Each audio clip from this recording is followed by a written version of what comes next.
All right, so first I'd like to thank Alexia and the organizers for setting up this very nice event, and for letting me talk about our work on the energetics of a single qubit gate and the associated measurement power engine.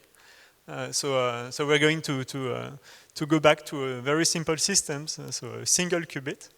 And this the experiment I'm going to show you is started with a simple question. So if we consider a single qubit that we recently drive, so we drive it on resonance, and for instance we want to do a pi pulse. So this qubit will be excited, and the question is what happens to the drive that we use to excite this qubit. So if the qubit is excited from the ground to the excited state, there is one less photon in the drive.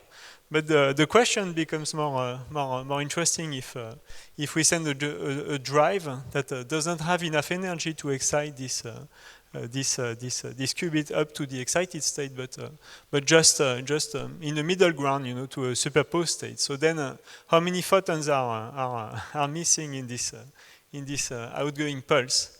And the question, the answer is actually that there's a quantum superposition of energy transfer. So it's a superposition of 0 photon being consumed and 1 photon being consumed.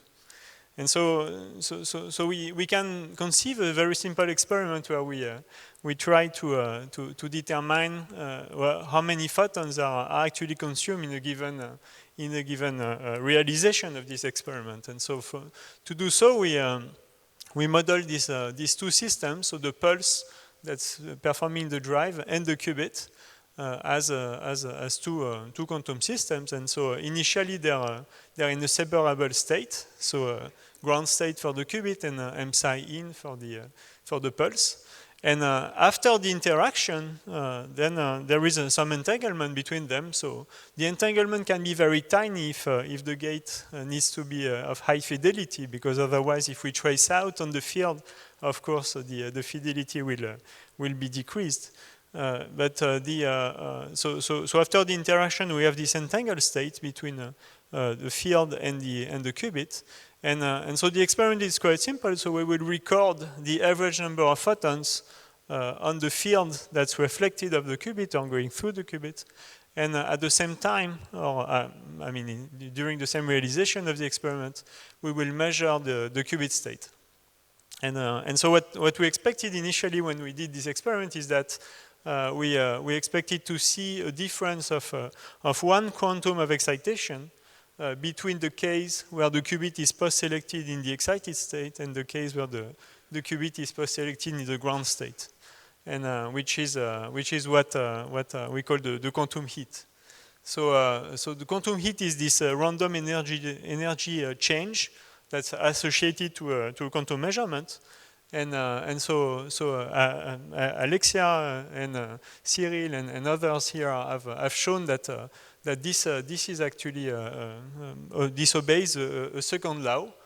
So we can extend the fluctuation relations to encompass this quantum heat as really a form of heat. And also it has been proposed to fuel engines. So in the second part of the talk, I'm going to show you an experiment where we use it to fuel actually an engine. But for now, the question I'd like to ask is can we measure it directly? Can we measure this quantum heat directly using the experiment I described earlier? And so to do so, we use a simple system which is a superconducting circuit. So it's a transmon qubit that's on the chip here, which is inside of a 3D aluminum cavity. And the experiment is that we will have this qubit, and we will send a resonant excitation on the qubit and measure using an amplifier, a quantum limited amplifier, traveling wave parametric amplifier. We will measure the 2 quadratures of the field coming out, and from there we can determine the flow of energy coming out and going through this amplifier by simply summing the average values of the square of the I quadrature and the Q quadratures, multiplied by the gain and the and some offset that is linked to the technical noise added by the amplifying setup. And so what we had shown in the previous work on the realization of a contour Maxwell demon is that we can get a few attowatts of resolution using a standard circuit QED setup such as this one. So the experiment is the following. What we did is two series of experiments. One where we perform this qubit gate, which will rotate the qubit by an angle theta, and record the quadratures I and Q. And then in the second series, so we wait for some time, and then we do the same pulse, but during a Stark shift. During while at the same time sending a wave on the cavity frequency, so that the qubit is Stark shifted off resonance, and so that the pulse that's coming back now is a way for us to calibrate the power of what we send in without having to worry about this pulse being deformed by the qubit interaction. So we do a series of measurements so we can calibrate this, as I mentioned, this reflection of the pulse of the qubit. We can measure the vacuum noise when we drive nothing. We can measure the acquisition crosstalks at the beginning and end of this AC Stark shift. And so with all of this, we can calibrate the experimental setup. And so here I show you the result of after this calibration of the number of photons per nanoseconds coming out of this reflected by the pulse that has been reflected is measured, and here I show you the rate in photons per nanoseconds as a function of time during the pulse. And so that's the average rate on a gate, which is of an angle here 2.6 pi. And as you can see, we see oscillations that in this curve show match the oscillations of the qubit in the Bloch sphere.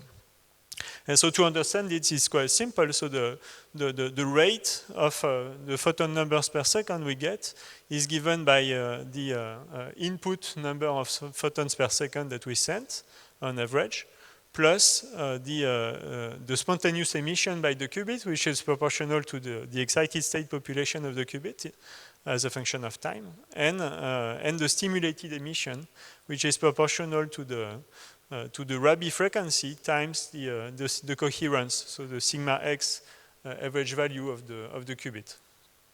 Okay, and so then if we average this out, we can get a number of average photons in the pulse, and here for this case we found 400 photons more or less. And as I mentioned, we will now do correlations between these measurements of power or energy in the pulse that we sent and the state of the qubit that we can measure using a projective measurement. So here is a picture of the kind of projective measurements we can perform.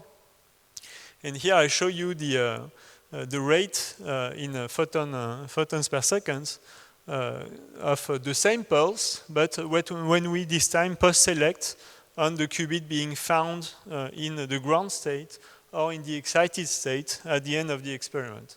And as you can see, these curves differ from the average value, and we can model actually the solid lines. They correspond to a model that takes into account this forward and backward information about the system. So there is this very nice formalism that gives you the dual of the density matrix for everything that's going to happen in the future, which is called the effect matrix.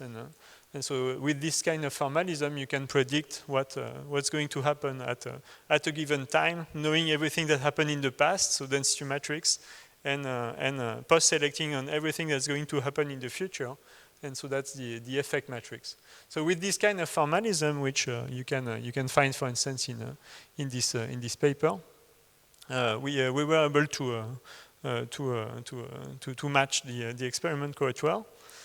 So now to answer the initial questions, right? So if we look at the number of photons that we measure on average as a function of the angle of the gate, you see that there is some linear increase of if we now take the square root of the number, there's a linear increase as a function of the gate angle. And if we compare that to the case where we post-select on ground or excited state, well, at first sight it looks very much the same, right? So we plot here in blue and red. But what we're really interested in is the tiny differences between blue and red. So what I'm going to show now is this difference between the number that I've shown and the number of photons we injected to perform the gate. And so this is in this tiny difference that something interesting will be seen. So here on average, if we don't post-select, this difference between the number of photons at the output compared to the number of photons at the input is exactly as what we expected initially, right? So if I plot here the 0 and -1 as a shaded area, you see that there is an oscillation as the qubit goes from ground to excited to ground to excited between 0 and -1. So there is indeed one less photon in the pulse coming out, and then 0 photon, 0 extra photon, -1, 0, etc. And now if we post-select on ground and excited, so what we could think is that if we post-select on the ground state, then the initial pulse will have the same energy as the final one.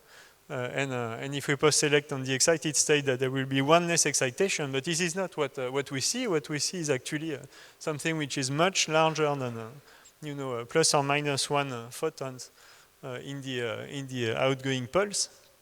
So this is the observation, and the way to understand it is quite simple. Actually, the thing is that the initial state we send in this pulse is not a Fock state; it's a coherent state. So the energy at of this pulse that we send to excite the qubit was not determined. It's not a deterministic quantity. Because it's a coherent state. And so, as a matter of fact, the post-selection on the ground or excited state provides some information, some measurement back action on this initial state of the pulse. And this will distort the average value of the energy of the pulse once post-selection is taken into account. Formally, this can be understood in a very simple model as the fact that the post-selection of the qubit in the ground or excited states can be modeled as two measurement operators that have some quite interesting back action, which is seen here on the pulse that's driving this resonator.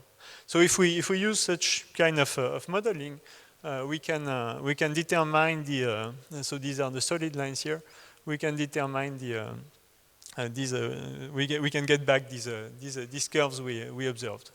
So you can see that the quantum heat here, which is just 0 or -1 excitations, is actually much smaller than the informational update we get on the energy of the pulse condition on what we have measured about the qubit.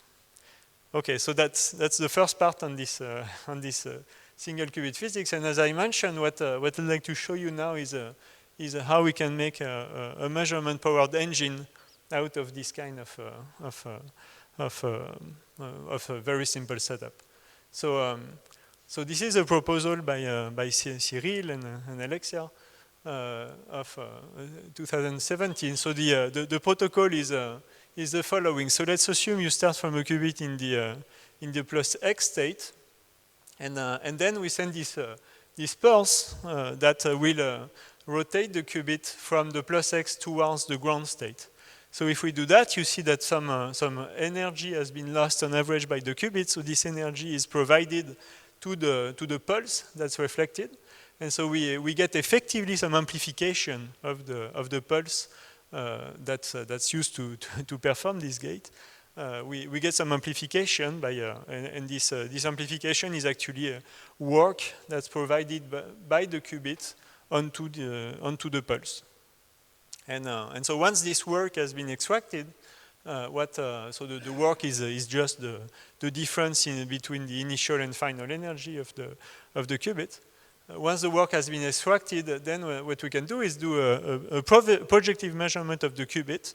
But we won't do the projective measurement in the sigma z basis, otherwise this would not be very interesting. So what we do is a measurement in the sigma x basis of the qubit.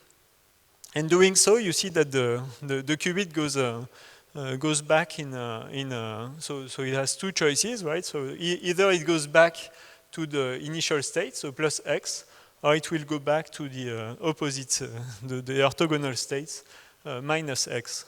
And the measurement back action here provides some energy to the system, some average energy, which is exactly compensating what we had used as work to amplify the resonant pulse. And so then if we just repeat from there, you see that in some of the experiments, the initial pulse will extract work, but in this other case where we find that we are now in minus x, the initial pulse will actually get de-amplified and it will provide work. So to avoid that, we can do a feedback process, which is free of charge because you see the energies of the minus x and the plus x states are the same. So we can do, in principle, this protocol without any additional work. And so in the end, we can start again the cycle and do this perform this thermodynamic cycle in a cyclic minor. Okay, so how does it look in the experiment? So this time we did a two-dimensional superconducting device. So using again the transmon here in green, which is coupled to an input line from which we will send the pulses that will get amplified, and where the work is extracted, we will measure the work extracted from here using again an amplifier and the quadrature measurement setup. And on the other side, we have a resonator that's able to measure the qubit state and do this sigma x measurement. Okay, so the protocol looks like this. So we will send a pulse at a Rabi frequency omega with some amplitude A out, and we will record how much power gets extracted by measuring what's coming out of this pulse once it's interacted with the qubits. And then to perform the sigma x measurement, so there are several ways to do it. The simplest one we use is to map sigma x and sigma z by doing minus pi over 2 and pi over 2 gates before and after the sigma z measurement. Okay. So we do this series of experiments and we actually interleave them again with the same kind of techniques I showed you earlier to do the calibration. We interleave them with experiments where we AC star shift the qubit so that the pulse can be calibrated, the incoming pulse power and energy can be calibrated. Okay, and so we repeat this and then we actually perform an initialization in the plus x state using a measurement-based feedback by repeating a preparation that's preparing this plus x state once, so that the success probability is quite high. Okay, and then we'll take the average of that and extract the work. So what I show you here is what happens if we don't do the feedback. So if we just rely on luck to perform this operation in a cyclic manner. So of course it won't be very cyclic, it won't be very periodic. So here I show you the state tomography of the qubit that we measure using the cavity. So the state tomography of the qubit as a function of time. And here you see 3 repetitions of this cycle. Again, when the feedback is off. So we start from the plus x state and see in the solid line is sigma x. And you see that it will decrease as we extract work from the qubit. And then on the next cycle, it will decrease again and decrease again. But very rapidly, you know, we will not have any more coherences to extract any work from this system. On the contrary, if we turn on the feedback, this time it will be cyclic. And we get at each cycle some decrease of the coherences and decrease of sigma z as well, which indicate that energy has been extracted from the system. But that's only inferring the work that's been extracted, but we can, as I showed you, measure directly the work extracted by comparing the input and output powers of the resonance field. And here I show you the corresponding curves of the difference between input and output power in units of h bar omega omega. And so that's the instantaneous work, if you want, that's extracted from the qubit. And as you can see, there's in the case where the feedback is on, we do extract work from this qubit in a cyclic fashion. Okay, and so here I show you this work the extracted work as a function of the number of cycles. So here we repeat 40 times this cycle, and so when the feedback is off, so you see it quickly goes down to 0. The 2 sets of points correspond to 2 different amplitudes for the drive that's extracting the work. And when when the feedback is on, we get a steady extraction rate of work. So here is the extracted work as a function of the angle in log scale. And so the work is and the solid lines are what we expect in a very naive model, and for various times of work extractions. And so as a function of angle, you see that first a positive work is extracted, but then, of course, if the angle is too large, if we start to do not a pi over 2 pulse, but if we go back to the excited state, then it's the opposite that happens. So the qubit is extracting work on average. And so these the oscillations you see in log scale here correspond to this extracting work and providing work that are interior in series. And just to tell you that we understand the deviations to the model more or less, since if we take into account the fact that there was a 2-level system of unknown origin connected to the device, and so that the qubit frequency actually jumps in time, and so if we model a dynamics of of frequency jumping for the qubit of 150 kilohertz, you see that the matching is a bit better. Okay, so let me wrap up. So I showed you that we can indeed measure this the energy that's extracted from a qubit in 2 configurations. So one is on a single qubit gate where we indeed observe this post-selected extracted work that has this very interesting dynamics and competition between the quantum heat and the information back action on the system energy. And finally, we can design this measurement powered engines. So the experiment was done by Daniel Zambati, who's here, and Jeremy Stevens, and so Cyril Eloire was one of the main drives of the experiment, and Alexia was involved, and so you can see all the other people who are involved here, which I'd like to thank. And yeah, thank you for your attention.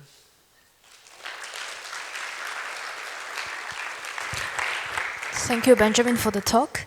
The floor is now open for questions.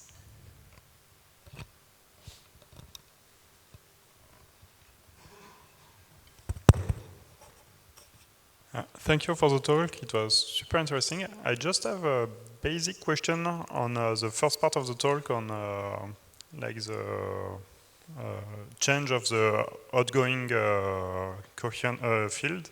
Yeah. To me, if you have an interaction Hamiltonian, which is sigma plus and a annihilation operator, if you apply the annihilation operator on a coherent field, you get the coherent field. So I don't really. I'm a bit get puzzled what? by Sorry. If you apply the annihilation operator on a coherent field, it's stabilized, so it's Yes. a coherent field. So how can you see a difference in energy or number of photons? Yeah. So if you want the so this is maybe more what you should consider. So indeed the annihilation operator applied on a coherent state doesn't change the coherent state, but this is not really what the qubit measurement reveals. It's not the measurement of the qubit will reveal somehow. Maybe a simple way to look at this is to say that so on average the qubit rotates by some angle theta. And when you measure it in the ground or excited state, it reveals that actually the angle was a bit less than expected, or maybe it was a bit more than expected. And this information that the angle was a bit less or a bit more translates into a number of photons, an expected number of photons in the pulse that's a bit less or a bit more than expected. And because of that, you change the expectation value of the number of photons. And you have the right to change it because the coherent state alpha has a Poisson distribution of a number of photons. So in fact, there is it's not a deterministic value initially, right? So this is the feedback mechanism and the measurement back action mechanism. It's not A that you apply. It's really this operator that may change the number of the average number of photons. Great. Any more questions? No? If not, then please join me again in thanking our speaker.